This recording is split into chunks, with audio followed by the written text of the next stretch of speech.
हमने chapter number 8 class 9 का start किया था, जिसमें हमने बात की थी मेटल के बारे में।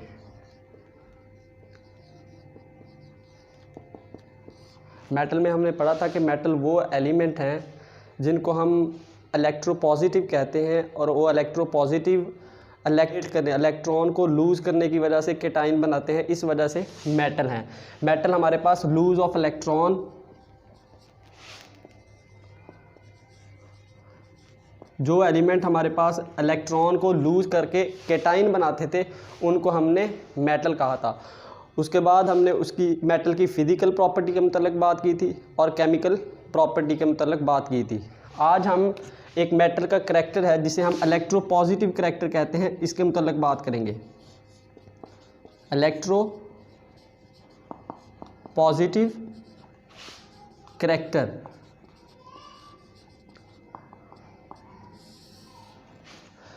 हमारे पास मेटल की वो एबिलिटी जिसकी वजह से इलेक्ट्रॉन किसी भी मेटल कोई इलेक्ट्रॉन लूज़ कर देता है, उसको हम इलेक्ट्रोपॉजिटिव करैक्टर कहते हैं। The ability of a metal to lose an electron is called electropositive character of metal. The ability to lose electron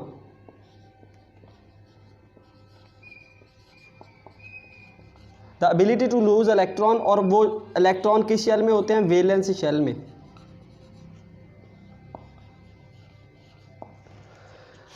अब किसी भी मेटल की वो खसूसियत जिसकी वजह से वो अपने इलेक्ट्रॉन को लूज कर देता है, उसे हम क्या कहते हैं जी? Electropositive character of metal. मिसाल, अब इसका मतलब क्या हुआ कि जो मेटल जितनी आसानी से इलेक्ट्रॉन लूज कर देगा उसमें इलेक्ट्रोपॉजिटिव करैक्टर उतना ही ज़्यादा होगा। जो मेटल जितनी आसानी से इलेक्ट्रॉन को लूज कर देगा उसमें इलेक्ट्रोपॉजिटिव करैक्टर उतना ही ज़्यादा होगा। अब जो मेटल जितने इलेक्ट्रॉन लूज कर रहा है, अब सिंपल सा पहला पॉइंट इसकी डेफिनेशन है। दूसरे पॉइंट में हम याद रखेंगे कि जितनी इजीली इलेक्ट्रॉन लूज करेगी कोई मेटल, इजीली लूज इलेक्ट्रॉन, उसका इलेक्ट्रोपॉजिटिव करैक्टर क्या होगा? उतना ही ज़्यादा होगा। ये हम दूसरे पॉइंट में याद रखेंगे। और तीसरे पॉइंट में याद रखेंगे कि जो मेटल जितने इलेक्ट्रॉन लूज करेगी वो उस मेटल की वैलेंसी कहलाएगी। Number of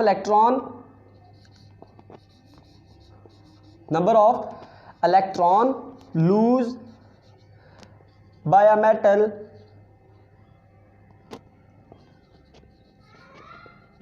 is its valency. मिसाल के तौर पर हमारे पास सोडियम है, ये Na पॉजिटिव आयन बनाती है प्लस एक इलेक्ट्रॉन लूज कर देती है, इसकी वैलेंसी एक होगी, वैलेंसी इसकी एक। इसी तरह मैग्नीशियम हमारे पास Mg पॉजिटिव 2 बनाती है प्लस 2 इलेक्ट्रॉन लूज करती है, इसकी वैलेंसी 2 होगी। बस इसके इंट्रो में ये याद रखना है कि the ability to lose an electron is the property of electropositive character of metal. And जो मेटल जितनी आसानी से इलेक्ट्रॉन को लूज कर देगी उसकी इलेक्ट्रोपॉजिटिव करैक्टर उतना ही ज़्यादा होगा। और नंबर 3 है कि जो मेटल जितने इलेक्ट्रॉन लूज करेगी वो उसकी वैलेंसी कहलाएगी। मिसाल के तौर पे हमने पढ़ा सोडियम हमारे पास एक इलेक्ट्रॉन लूज करती है, इसकी वैलेंसी 1। मैग्नीशियम हमारे पास 2 इलेक्ट्रॉन लूज करती है, मैग्नीशियम की वैलेंसी 2। नेक्स्ट हम इसका ट्रेंड देखते हैं, इलेक्ट्रोपॉजिटिव करैक्टर का ट्रेंड।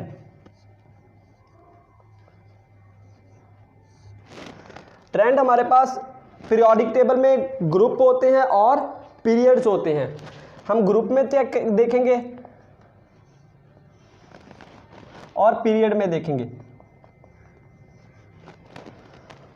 हमारे पास इलेक्ट्रोपॉजिटिव जो करैक्टर है वो किसी भी मेटल का डाउन द ग्रुप, क्या electropositive character down the group periodic table में इंक्रीज होगा। Increase electro positive character.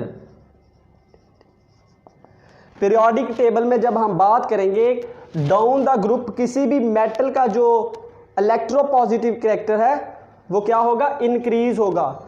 इसकी रीजन ये है कि डाउन द ग्रुप, रीजन इसकी ये है कि जब हम ऊपर से डाउन द ग्रुप बात करेंगे तो हमारे पास साइज ऑफ एटम इंक्रीज होता है, साइज ऑफ एटम इंक्रीज होता है और न्यूक्लियर चार्ज डिक्रीज होता है। ठीक है जी, जिसकी वजह से हमारे पास इलेक्ट्रोपॉजिटिव करैक्टर इंक्रीज कर जाता है ग्रुप में। अगर पीरियड की बात की जाए तो इसमें इलेक्ट्रोपॉजिटिव करैक्टर डिक्रीज करता है, डिक्रीज इलेक्ट्रोपॉजिटिव करैक्टर। अब इसमें डिक्रीज क्यों करते हैं, क्योंकि इसमें साइज ऑफ एटम जो है, साइज ऑफ एटम वो स्मॉल होता है और इस पे न्यूक्लियर चार्ज जो होता है वो इंक्रीज कर जाता है, न्यूक्लियर चार्ज इसमें इंक्रीज। हमारे पास इलेक्ट्रोपॉजिटिव करैक्टर पढ़ रहे हैं। इलेक्ट्रोपॉजिटिव में हमने डेफिनेशन पढ़ी कि किसी भी मेटल की वो खसूसियत जिसकी वजह से वो इलेक्ट्रॉन लूज कर देता है उसे हम इलेक्ट्रोपॉजिटिव करैक्टर कहते हैं। अब कोई मेटल जितनी आसानी से इलेक्ट्रॉन को लूज कर देगी उसका इलेक्ट्रोपॉजिटिव करैक्टर उतना ही ज़्यादा होगा। कोई मेटल जितने इलेक्ट्रॉन को लूज करती है वो उसकी वैलेंसी कहलाती है। इसमें हमने दो एग्जांपल देखे कि सोडियम एक इलेक्ट्रॉन लूज करके वैलेंसी इसकी एक, मैग्नीशियम 2 इलेक्ट्रॉन लूज करती है, इसकी वैलेंसी 2। इसके बाद हमने इसके ट्रेंड की बात की। पीरियोडिक टेबल में ट्रेंड देखा जाता है एलिमेंट का कि डाउन द ग्रुप क्या शो कर रही है, कोई भी जो प्रॉपर्टी हम चेक कर रहे हैं कि डाउन द ग्रुप उसका क्या असर हो रहा है और अलोंग द पीरियड क्या असर हो रहा है। एलिमेंट में जो मेटल की खसूसियत उसमें electropositive down the group increase होता है। क्यों इंक्रीज होता है, क्योंकि size of atom down the group बढ़ता है और इसकी वजह से न्यूक्लियर चार्ज जो है किसी भी एलिमेंट का वो डिक्रीज हो जाता है, जिसकी वजह से इलेक्ट्रॉन को निकालना आसान हो जाता है। मिसाल के तौर पर ये हमारे पास कोई एटम है तो जितना किसी एटम का साइज होगा उसकी अट्रैक्शन इलेक्ट्रॉन, न्यूक्लियर जो अट्रैक्शन है वो इलेक्ट्रॉन तक कम होगी और ये इजीली इलेक्ट्रॉन लूज कर देगी। अगर किसी एटम का जो साइज है वो छोटा है, स्मॉल है, किसी एलिमेंट का या एटम का साइज वो स्मॉल है तो हमारे पास ये अट्रैक्शन बहुत स्ट्रॉन्ग होगी जिसकी वजह से इलेक्ट्रॉन लूज करना मुश्किल होगा। ये था इसका ट्रेंड। हमने अभी तक 3 बातें की हैं। एक इलेक्ट्रोपॉजिटिव की डेफिनेशन देखी, दूसरी हमने बात की इसकी एग्जांपल की, तीसरे इसके ट्रेंड की। अब आयोनाइजेशन एनर्जी और इलेक्ट्रोपॉजिटिव करैक्टर, इलेक्ट्रोपॉजिटिविटी और आयोनाइजेशन एनर्जी।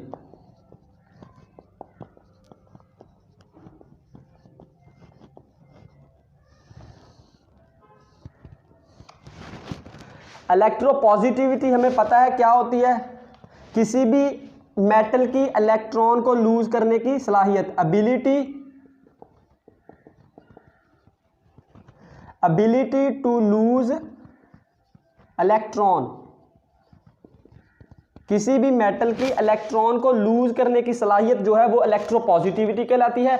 और आयोनाइजेशन एनर्जी हमारे पास क्या होती है, energy required to lose electron।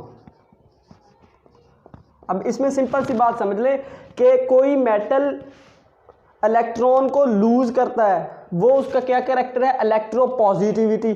और जितनी उसको इलेक्ट्रॉन लूज करने के लिए सलाहियत चाहिए वो जो एनर्जी उसे मिलेगी उसे हम क्या कहेंगे, आयोनाइजेशन एनर्जी। अब इसमें सिंपल सा जो पॉइंट है वो समझ लीजिए कि अगर किसी एलिमेंट को इलेक्ट्रॉन को निकालने के लिए ज़्यादा एनर्जी की ज़रूरत है, इसका मतलब वो उसकी इलेक्ट्रोपॉजिटिविटी कम है कि उसको आयोनाइजेशन एनर्जी उस इलेक्ट्रॉन को निकालने के लिए ज़्यादा चाहिए, जबकि इलेक्ट्रोपॉजिटिविटी है लूज ऑफ इलेक्ट्रॉन। इसका मतलब अगर किसी एटम को निकालने के लिए आयनाइजेशन एनर्जी ज़्यादा चाहिए तो उसकी इलेक्ट्रोपॉजिटिविटी करैक्टर क्या है, डिक्रीज। अगर किसी को आयनाइजेशन एनर्जी यानी कि किसी मेटल को इलेक्ट्रॉन निकालने के लिए जो एनर्जी चाहिए वो कम चाहिए तो इसका मतलब इलेक्ट्रोपॉजिटिविटी ज़्यादा है। सिंपल सी बात, जिस मेटल को इलेक्ट्रॉन निकालने के लिए एनर्जी कम चाहिए उसकी इलेक्ट्रोपॉजिटिविटी ज़्यादा है, और जिस मेटल को इलेक्ट्रॉन निकालने के लिए एनर्जी ज़्यादा चाहिए उसकी इलेक्ट्रोपॉजिटिविटी कम है। जिसको कम एनर्जी चाहिए इलेक्ट्रॉन निकालने के लिए उसकी इलेक्ट्रोपॉजिटिविटी ज़्यादा है, ज़्यादा होगी। बस सिंपल सी ये बात याद रखिएगा। आज हमने पूरा इलेक्ट्रोपॉजिटिव करैक्टर के मतलब बात की कि इलेक्ट्रोपॉजिटिव करैक्टर क्या होता है, किसी भी मेटल का इलेक्ट्रॉन लूज करने की सलाहियत, इस एबिलिटी को क्या कह देते हैं हम, इलेक्ट्रोपॉजिटिव करैक्टर ऑफ मेटल। अब कोई मेटल जितनी आसानी से इलेक्ट्रॉन लूज कर देगी उसकी इलेक्ट्रोपॉजिटिविटी उतनी ही ज़्यादा होगी। कोई मेटल जितने इलेक्ट्रॉन लूज करेगी उसको हम वैलेंसी कह देते हैं। इसके बाद हमने ट्रेंड की बात की, down the group electropositive character increase होता है। क्यों इंक्रीज होता है? क्योंकि उनमें न्यूक्लियर चार्ज जो होता है वो कम होता है, एटम का साइज ज़्यादा होता है, न्यूक्लियर चार्ज कम होता है। जबकि along the period nuclear charge हमारे पास ग्रेटर होता है, जबकि एटॉमिक साइज स्मॉल होता है। एटॉमिक साइज स्मॉल है तो इसका मतलब न्यूक्लियर चार्ज ज़्यादा है, जिसकी वजह से इलेक्ट्रॉन को निकालना मुश्किल है। इसके बाद हमने आयोनाइजेशन एनर्जी और इलेक्ट्रोपॉजिटिविटी के दरमियान फ़र्क देखा कि इलेक्ट्रोपॉजिटिविटी हमारे पास इलेक्ट्रॉन को रिमूव करने की सलाहियत, और जो एनर्जी उस इलेक्ट्रॉन को रिमूव करवाएगी वो आयोनाइजेशन एनर्जी होगी। अगर इलेक्ट्रॉन निकालने के लिए एनर्जी की ज़रूरत ज़्यादा है तो इसका मतलब इलेक्ट्रोपॉजिटिव करैक्टर कम है। अगर आयोनाइजेशन एनर्जी जो है वो इलेक्ट्रॉन निकालने के लिए एनर्जी की ज़रूरत कम है तो आयोनाइजेशन एनर्जी इलेक्ट्रोपॉजिटिव करैक्टर जो किसी भी मेटल का वो ज़्यादा है। आज के लिए इतना ही, इंशाअल्लाह नेक्स्ट वीडियो में मिलते हैं। उम्मीद है कि इस वीडियो से आपको बहुत फ़ायदा होगा। अल्लाह ताला हम सब का हामी और नासिर हो।